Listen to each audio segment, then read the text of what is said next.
అందరికీ నమస్కారం. నేను మీ కిరా కార్పేని. దళిత డాక్టర్ కె సుధాకర్ గారిని పీపీఈ కిట్లు మాస్కులు అందుబాటులో లేవు అని అడిగిన పాపానికి విశాఖపట్నంలోని అక్కాయిపాలెం దగ్గర నిరసన వ్యక్తం చేస్తున్నటువంటి సుధాకర్ గారిని తాళ్లతో కట్టుకుంటూ అర్ధనగ్నంగా ఈడ్చుకుంటూ పిచ్చి ఆసుపత్రికి తీసుకెళ్లారు. అప్పట్లో వీడియో చాలా వైరల్ అయింది, చాలా కంటతడి పెట్టారు, చాలామంది బాధపడ్డారు, చాలామంది డాక్టర్లు కూడా అవమానంగా ఫీల్ అయ్యి భయపడ్డారు. అలాంటి రాజకీయాన్ని అప్పట్లో చూశారు.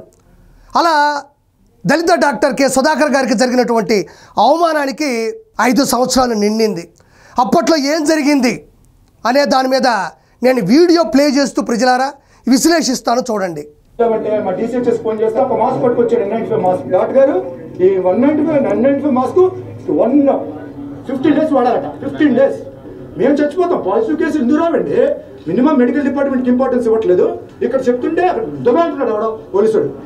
ఏంటి పోలీసు వాళ్ళకి అంత లోకోడా డాక్టర్లు అంటే దుబాయ్ ఎవడో చెప్పుకుంటున్నాడు. ఏంటి సార్ ఇది? డాక్టర్లకు మినిమం రెస్పెక్ట్ లేదా? ముఖ్యమంత్రి గారు కూడా చూడాలి. మా డీసీహెచ్ఎస్ అయితే స్విచ్ ఆఫ్.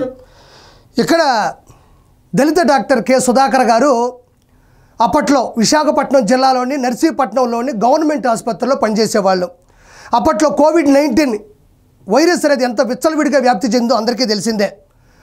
ఆయన ఏం బాధపడుతున్నాడు, జనాలకి ఏం చెప్పుకుంటున్నాడు అంటే, ఈ ఆసుపత్రిలో కరోనా పేషెంట్లు నిండిపోయి ఉన్నారు, ఇక్కడ పీపీఈ కిట్లు అంటే పర్సనల్ ప్రొటెక్టివ్ ఎక్విప్మెంట్లు, అదేవిధంగా మాస్కులు లేవు, ఒకవేళ మాస్క్ ఉన్న 15 రోజులు వాడుకోమంటున్నారు, అది ఒక రోజుకో 2 రోజుకో యూజ్ అండ్ త్రోగా పనిచేసేది తప్ప అన్ని రోజులు వాడుకోకూడదు. అదేవిధంగా కరోనా ఎలా వ్యాప్తి చెందిందో, దగ్గినా, అదేవిధంగా గాలిలో ఏ విధంగా వచ్చింది, తుమ్మినా కానీ టచ్ చేసినా కానీ ఎలా ప్రబలిందో కూడా అందరికీ తెలుసు. ఆయన అదే అంటున్నాడు, పేషెంట్లకు ఉన్నటువంటి ఏదైతే కరోనా వైరస్ ఉందో కాపాడాల్సిన మాకు కూడా వస్తే మేమే పోతే ఎవరు కాపాడతారు? కాబట్టి మాకు పీపీఈ కిట్లు మాస్కులు అందుబాటులోకి తీసుకురండి. మేము అడగాలి అనుకుంటే పై అధికారులు పై డాక్టర్లు కూడా ఫోన్ స్విచ్ ఆఫ్ చేసుకున్నారు. పోలీసులు కూడా దౌర్జన్యంగా ప్రవర్తిస్తున్నారు. ముఖ్యమంత్రి జగన్మోహన్ రెడ్డి గారు దయచేసి ఈ కిట్లని మాస్కులని మిగతా ఎక్విప్మెంట్లు కూడా మాకు అందుబాటులో తీసుకురండి. మేము చాలామంది ప్రాణాలు కాపాడుతాం, లేకపోతే మా ప్రాణాలే పోయేలా ఉన్నాయి. ఇంత నిర్లక్ష్య ధోరణి ఉండకూడదు అని చాలా నీట్గా ఆయన చెప్పాడు. ఇది చాలా వైరల్ అయింది. అప్పటి ప్రజలు దీన్ని చాలా బలంగా నమ్మారు. ఆయన చెప్పిన దాంట్లో నిజం కూడా ఉంది. ముఖ్యమంత్రి జగన్మోహన్ రెడ్డి గారు దయచేసి కాపాడండి అని రిక్వెస్ట్ చేసుకున్నాడు. ఆయన మనకు నచ్చవు కదా అవన్నీ. ఆయన ప్రశ్నించలేదు, ఎదిరించలేదు, బెదిరించలేదు. ఆయన ప్రభుత్వాన్ని రిక్వెస్ట్ చేసుకున్నాడు.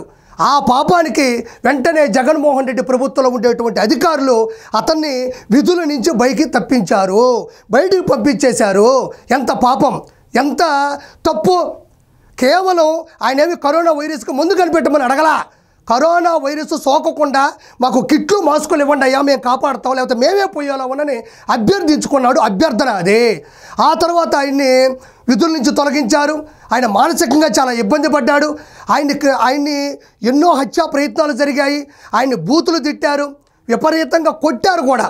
ఆ తర్వాత 2020 మే 16వ తారీఖున విశాఖపట్నంలోని అక్కాయిపాలెం నడి రోడ్డు మీద ఆయన నిరసన వ్యక్తం చేశారు. దాన్ని తట్టుకోలేక ఏం జరిగిందో ఒకసారి చూద్దాం.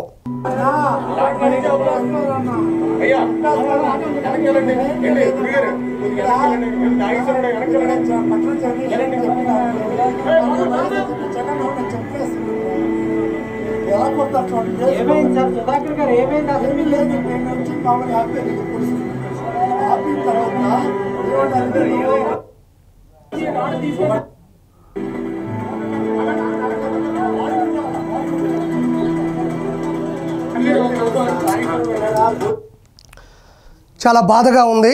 అక్కడ ఏం జరిగిందంటే, సుధాకర్ గారు అక్కాయిపాలెం రోడ్డు దగ్గర నిరసన వ్యక్తం చేశారు. నన్ను ఎందుకు విధుల్లోంచి పక్కకు తప్పించారు, నేనేం పాపం చేశాను, ఇక్కడ మాస్కులు పీపీఈ కిట్లు లేవు, అది ప్రభుత్వానికి తెలియాలని చెప్పేసి నేను మాట్లాడితే నన్ను తొలగించి నన్ను ఇబ్బంది పెట్టారు, నా వృత్తిని పోగొట్టారు, నా జీవనాధారాన్ని, నా బతుకు తెరువును కూడా పోగొట్టారని ఆయన బాధపడుతూ చెప్తుంటే ఆయన్ని పోలీసులు ఎంతో దౌర్జన్యంగా ఒక రౌడీనో లేకపోతే ఒక ఉన్మాదినో ఒక ఉగ్రవాదినో ఈడ్చుకుపోతున్నట్టు తాళ్ళు కట్టుకొని బూతులు తిడుతూ కొట్టుకుంటూ నడి రోడ్డు మీద ఒక దళిత డాక్టర్ కె సుధాకర్ గారిని ఈడ్చుకుపోవడం కూడా జరుగుతుంది. అప్పుడు ఆయన చెప్తున్నాడు, నన్ను జగన్మోహన్ రెడ్డి చంపేస్తాడు, నన్ను పైకి పంపించేస్తాడు, నన్ను కాపాడండి, మీ కాళ్ళు పట్టుకుంటానని ఆయన చెప్తూనే ఉన్నాడు. ఈ వీడియోలో మనకి కనబడుతూ వినబడుతూనే ఉంది. అడ్డదిడ్డంగా లాక్కెళ్ళిపోయి పిచ్చి ఆసుపత్రిలో చేర్చి అక్కడ కూడా దుర్మార్గంగా కొట్టించి ఆయన ఆత్మాభిమానాన్ని దెబ్బతీసి తర్వాత ఆయన చనిపోయాడు. ఆయన ముసల తల్లి కుటుంబ సభ్యులు తల్లడిల్లిపోయారు. ఇది చిన్న చితక విషయం కాదు. గౌరవనీయులైనటువంటి ఒక డాక్టర్ వృత్తిలో పనిచేస్తున్న వ్యక్తి ప్రశ్నించినందుకు, అడిగినందుకు, రిక్వెస్ట్ చేసినందుకు ఎలా ఉన్మాదిని తీసుకెళ్లారో నేను ఇప్పుడు మీకు చూపించాను. ఇది అప్పటి ప్రభుత్వం యొక్క నిర్లక్ష్యం, అప్పటి ఎట్లా చెప్పాలంటే అధికారుల దుర్వినియోగం, అధికారం దుర్వినియోగం, దళిత హక్కుల ఉల్లంఘన. అలా తీసుకెళ్ళిపోయి అతన్ని భూమి మీదే లేకుండా చేశారు. ఇప్పటికి 5 సంవత్సరాలు అయింది. మీరు గమనిస్తే ఇక్కడ తీసుకెళ్తున్నటువంటి, ఇలా చూడండి, ఇక్కడ మీకు సరిగ్గా కనబడదేమో, చూడండి, ఇక్కడ చూడండి, ఇక్కడ తీసుకెళ్తున్నటువంటి పోలీసులు కూడా మాస్కులు పెట్టుకొని ఉన్నారు.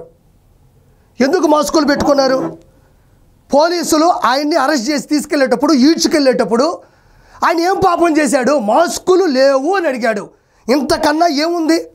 ఏం మాట్లాడాడు అక్కడ? జగన్మోహన్ రెడ్డిని అవమానించాడా? ప్రభుత్వాన్ని కూలదోయండి అన్నాడా? లేకపోతే ఏమైనా యాక్టింగ్ చేశాడా? ఆయన ఏమైనా అబద్ధాలు ఆడాడా? లేదు కదా.